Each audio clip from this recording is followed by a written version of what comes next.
આજના પ્રોગ્રામની હું તમને વાત કરું, રામાપીરનો મોટામાં મોટો પરસો છે. આજે રાતે હું તમને કહેવાય છે હું વેરાવળમાં હતો અને એમ કરી કે આરવીને વેરાવળમાં સરકારી પ્રોગ્રામ વન વિભાગનો હતો. બાપા વન વિભાગના ખાતામાં જળ સિંચાઈ પણ આવી જાય, ભાઈ દરિયાઈ વસ્તુ પણ આવી જાય. વર્ષો પહેલા પૂજ્ય મોરારી બાપુએ કીધેલી એક વાત, એનો પ્રોગ્રામ હતો. જો સંતના શબ્દ ઉપર સરકાર કેમ હાલી જાય એની વાત કરું તમને. દરિયાની અંદર વેલ નામની માછલી થાય છે, અદ્ભુત.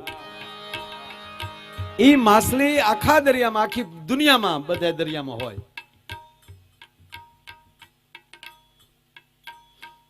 પણ ઈ એના બચ્ચા મૂકવા જો કારુની શીખ આવતી એકચ્યુઅલી શરદી થઈ ગઈ. ઈ એના ઈંડા મૂકવા માટે સાહેબ સૌરાષ્ટ્રના દરિયા આવે.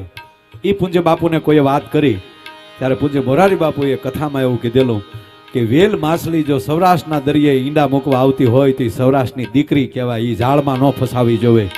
અને સાહેબ સરકારે કાયદો મૂક્યો અને મચ્છીમાર ભાઈઓને એવું કીધું કે મહેરબાની કરીને વેલ માછલી કોઈ ન લેતા, જેની જાળમાં વેલ માછલી આવી જાય અને એ જાળ જે કાપીની અને એમ કહેવાય કે માછલીને છૂટી કરી દેશે, એને ભારત સરકાર, ગુજરાત સરકાર 50,000 રૂપિયાનું એમ કહેવાય કે એને ઇનામ આપશે. અને આજે એને જેની જાળુમાંથી એમ માણસો સાહેબ શું આપણા દેશના એમ કહેવાય જે કોઈ માણસો હોય આજ્ઞાકીત બન્યા.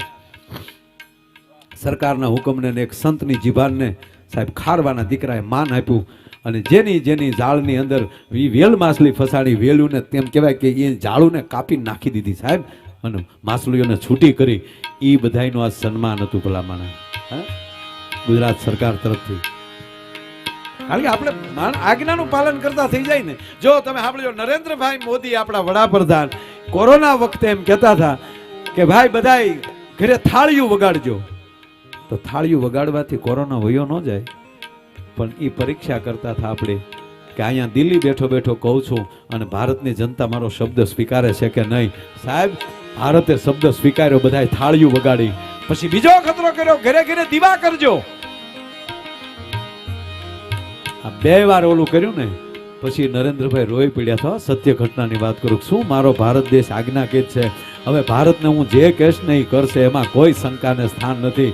અને રાજાનો હુકમ એ ઈશ્વરનો હુકમ હોવો જોઈએ. આ ભારતની જનતા આપણી જાણનારી છે સાહેબ. ખારવાના દીકરા પોતાની જાળું તોડી નાખી દે. અને એટલું નહીં સાહેબ, એક વેલ માછલી હાટું અંદર હજારોના માછલા આવ્યા હોય ને એને પાછા દરિયામાં જાતા કરી દીધા છે. ભલા માણા કે સંતે કીધું છે આપણા ન કરાય. એટલે એ કાર્યક્રમ હતો. પણ એ કાર્યક્રમ આપણા ગુજરાતના વન મંત્રી કિરીટસિંહજી રાણા સાહેબ ભણતી એક કન્યા કુંવારી, કોલેજમાં તારી ડોહી કન્યા કુંવારીયું જ ભણ્યો કે ડોહીશું ન ભણવા જાય.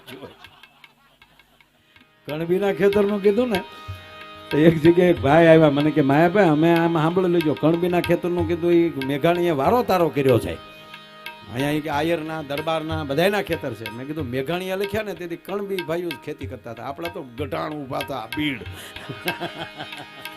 એક સાહેબ ત્યારે એક માભાઈ હતા, એટલું નહીં એક આબરૂનો સવાલ હતો કે ફલાણા ભાઈને ખોરડે જાન આવે છે, તાકાત છે કોઈની કે રસ્તે કોઈ એને રોકી શકાય ભલામણા. હે અને અહીંયા ડાયરો વાત કરતો હોય ભાઈ કે 2 ઘોડા હામાં મોકલો ને ગઢવીભાઈ, કેમ હજી જાન નથી આવી, 2 ઘોડા હામાં મોકલો. એ જાન નથી આવી, વાત ઝીણી વાત થાતી માંડવે પોકે. માંડવે આપણી માવું બેઠી હોય, આપણી દીકરીઓ બેઠી હોય, આપણી માવું બેઠી હોય, એને કાને વાત અફળાય કે ભાઈ જાન નથી આવી. ત્યારે એક માંડવે ગીત ગવાતું હતું અને ગીતમાં ચિંતા વ્યક્ત થતી હતી. શેની? જાન નથી આવી એની ચિંતા ગીતમાં વ્યક્ત થતી હતી. કઈ ગીત? હાજરે એ પડીને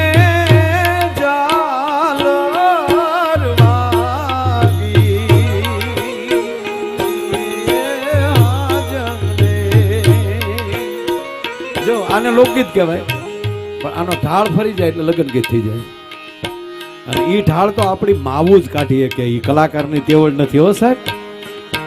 હાજરે એ પડીને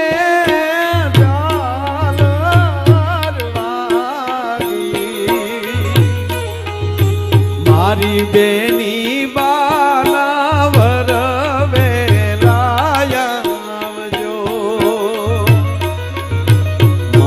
લાડકડી ના વરવે લાયજો. અને એક અદ્ભુત વાત સાહેબ, દીકરી 2 વાર દોટ દઈને ગણેશ સ્થાપના પાસે જાય છે. 2 વાર. એકવાર આવી ઘટના સાંભળી જાય ને કદી જાણ નથી આવી, તેથી ગણેશ સ્થાપના પાસે જઈને ઘરના ખૂણામાં જે ગણેશ સ્થાપના દોરી હોય ને ત્યાં દીવો મૂક્યો હોય અખંડ, ત્યાં દીકરી બેસી જાય. તેથી કુળદેવીને પ્રાર્થના કરતી, મારા બાપને આબરૂ રાખજો,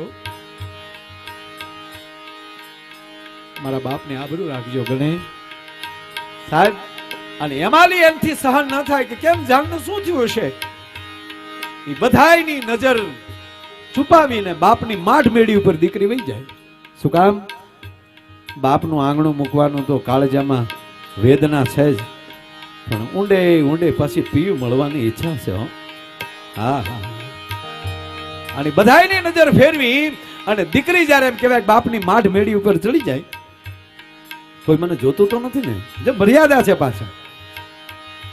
બધાની નજર ચૂકવીને બાપની માઠ મેળી ઉપર દીકરી વહી જાય અને જે દહીંમાંથી જાન આવવાની એની અટખુબડી બારી કરીને દહીં બાજુ જામ નજરૂના નેજા માંડ્યા હોય સાહેબ, એમાં ઓચિતા એની બેનપણી આવી જાય.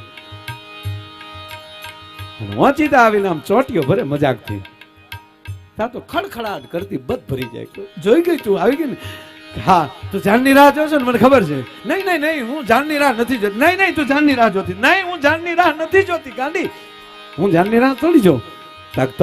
તો શું કામ જોતી હતી ત્યાં? હા ભાઈ, જાનનો વખત થઈ ગયો ને તો હજી મારો સુડલો લઈને મણિયારો નથી આવ્યો, એ મણિયારાની રાહ જોતી હતી સાહેબ. અને અમારો કવિ લખે શું કે, ઊંચી રે એ ચડું ને નીચી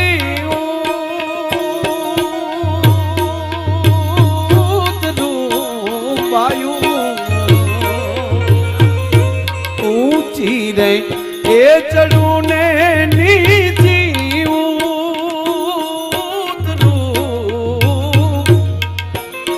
વાયુ હું તો જોઉં રે મણિયારા તારી વાત.